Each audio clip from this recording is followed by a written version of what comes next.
When Christians show up to a lecture by everyone's favorite fake debater, Zakir Naik, they often ask him about Jesus' crucifixion. And Zakir gives a pretty silly response. He says, for Muslims, the Quran is clear that Jesus wasn't killed and wasn't crucified. And for Christians, the Bible is clear that Jesus was crucified, but he survived crucifixion. And then he tries to show from the Bible that Jesus survived crucifixion. Why do I say that Zakir Naik's response is silly? Let me give you 10 reasons. First, every respected New Testament scholar and historical Jesus scholar on the planet, regardless of theological background, agrees that the Islamic view is wrong. Even non-Christian scholars agree completely with Christians on this point. For instance, the atheist New Testament scholar Geert Ludemann declares that Jesus' death as a consequence of crucifixion is indisputable. Marcus Borg of the notoriously liberal Jesus Seminar states that the most certain fact about the historical Jesus is his execution as a political rebel. Pinchas Lapid, a Jewish scholar, concludes that Jesus' death by crucifixion is historically certain. According to Paula Fredrickson, a convert to Judaism who specializes in historical Jesus studies, the single most solid fact about Jesus' life is his death. He was executed by the Roman prefect Pilate on or around Passover in the manner Rome reserved particularly for political insurrectionists, namely crucifixion. And since so many Muslims are becoming fans of Bart Ehrman because they think Ehrman agrees with them on anything, I should note that Ehrman writes, one of the most certain facts of history is that Jesus was crucified on orders of the Roman prefect of Judea, Pontius Pilate. As a general rule, when every expert in a field rejects your theory, probably time for a new theory. This means you, Zakir. Second, all of our early sources declare that Jesus died by crucifixion. Even the sources Zakir Naik quotes when he's trying to deceive his listeners plainly declare that Jesus died. For instance, Mark 15:37 says that Jesus breathed his last on the cross. He obviously didn't breathe his last if he went on living. Matthew 27:50 tells us that Jesus yielded up his spirit. Luke 23:46 reads, and Jesus, crying out with a loud voice, said, Father, into your hands I commit my spirit. Having said this, he breathed his last. John 19:30 says that Jesus bowed his head and gave up his spirit. All of the books that Zakir Naik quotes to show that Jesus didn't die explicitly state that Jesus died. Fake experts like Zakir expose themselves as frauds when they tell their gullible followers that the Bible says the exact opposite of what it actually says. Welcome to the amazing world of Islamic apologetics, otherwise known as Opposite World. Third, while we're on the topic of sources, it's not just the New Testament that reports Jesus' death by crucifixion. There are Old Testament prophecies about his death. In Isaiah 53, for instance, the prophet Isaiah tells us about someone who would die for our sins and rise from the dead. In verses 5 through 8, Isaiah says this, but he was pierced for our transgressions, he was crushed for our iniquities. The punishment that brought us peace was on him, and by his wounds we are healed. We all, like sheep, have gone astray. Each of us has turned to our own way, and the Lord has laid on him the iniquity of us all. He was oppressed and afflicted, yet he did not open his mouth. He was led like a lamb to the slaughter, and as a sheep before its shearers is silent, so he did not open his mouth. By oppression and judgment he was taken away. Yet who of his generation protested? For he was cut off from the land of the living. For the transgression of my people he was punished. Isaiah spoke these words about 7 centuries before Jesus walked the earth. Since Jesus is the only person in history who fits Isaiah's description, people like Zakir Naik are guilty of rejecting the testimony of Old Testament prophets. Fourth, Jesus predicted his own death in the same books that Zakir Naik quotes. In the Gospels, Jesus repeatedly says that he's going to die. Mark 9:31 says that Jesus was teaching his disciples and telling them, "The Son of Man is to be delivered into the hands of men, and they will kill him. And when he has been killed, he will rise 3 days later." Zakir Naik's favorite book to quote when he defends his delusional view of Jesus' crucifixion is the book of Matthew.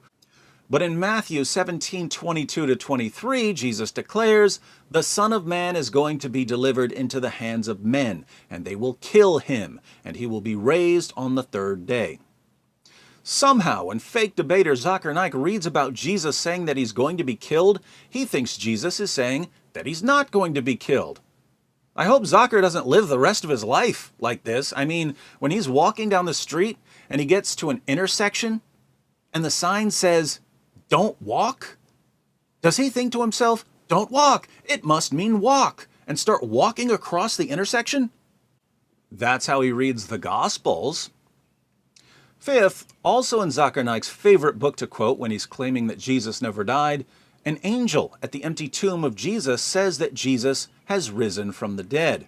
In Matthew 28:5-7, an angel says to a group of women who had come to visit Jesus' tomb, "Do not be afraid, for I know that you are looking for Jesus who has been crucified. He is not here, for he has risen just as he said. Come, see the place where he was lying. Go quickly and tell his disciples that he has risen from the dead." Oh, let me guess. When the angel says that Jesus has risen from the dead, he really means that Jesus never died, because angels always say the opposite of what they mean, according to the Zakir Naik method of scriptural interpretation. Sixth, Jesus' followers claimed that he had risen from the dead because he appeared to them after his crucifixion. But if Zakir Naik is right, and Jesus actually survived Roman crucifixion, he would have been so horribly mangled and disfigured that no one would ever have concluded that he had risen from the dead. Jesus wouldn't have been able to walk for months. His skin and his back muscles would have been torn to shreds. His wounds would have been badly infected. If Jesus had appeared to the apostles in that state, they would have been yelling for a doctor, not proclaiming his resurrection as the foundation of Christianity. Now, Zakir once studied medicine, so he should know this, unless, of course, he read his med school textbooks the same way he reads the Gospels, in which case, I'm glad he's not practicing medicine. Seventh, the traditional Islamic theory here is that Allah rescued Jesus by disguising someone else and having this other person crucified. The only appealing feature of this theory is that Jesus was rescued from harm. He wasn't crucified. The theory is flawed in every other conceivable way, but at least Jesus wasn't hurt. That's something. But Zakir Naik's theory doesn't even have that going for it. According to Zakir, the Romans tortured Jesus and nailed him to a cross, and Allah allowed it for no reason. Christianity teaches that Jesus suffered and died, but that there was a point to his suffering and death. What's the point of Jesus enduring suffering and crucifixion according to Zakir Naik? Allah rescues Jesus, but only after people lash him and nail him to a cross. Seems like the divine rescue came a little too late. Eighth, if Zakir's view is correct, then everyone in the first century completely misinterpreted what happened. Jews, Christians, and Romans were all convinced that Jesus died on the cross, and yet Allah did nothing to correct this view. Jesus did nothing to correct this view. So by miraculously taking Jesus away after the crucifixion, Allah was leaving everyone in a state of error and ensuring that future generations would believe that Jesus died by crucifixion. Since Jesus' death by crucifixion is foundational to Christianity, Allah helped start Christianity by misleading people about Jesus' death. No wonder Zakir feels so comfortable misleading people. He gets it from his God. Ninth, think about how inconsistent Muslim apologists have to be in terms of methodology. Zakir goes to the New Testament to support his claims, but then he ignores all the verses that refute his claims. So what's his method when he reads the Bible? Cherry pick the verses that you can use, ignore the verses that contradict what you're saying. Would he allow us to use this method with the Quran? Suppose someone quotes Surah 9, verse 5 of the Quran, "Slay the infidels wherever you find them." What's Zakir Naik going to say? Oh, you have to look at the context of Surah 9. You have to look at the surrounding verses. You have to look at other verses in the Quran. You have to look at the historical situation. Guess what? I agree completely. These are basic rules of interpreting a text. But when Muslims go to the Bible, they throw out the most basic rules of scriptural interpretation. Why? Because they have to.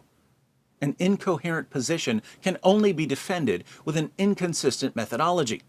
Surprise, surprise, Islam's top apologists are thoroughly inconsistent. 10th, even if we throw reason and logic and facts and scholarship out the window and believe all the ridiculous things Zakir Naik tells us, Islam still turns out to be false. The point of bringing up the crucifixion is to show that the Quran is wrong when it claims that Jesus wasn't crucified.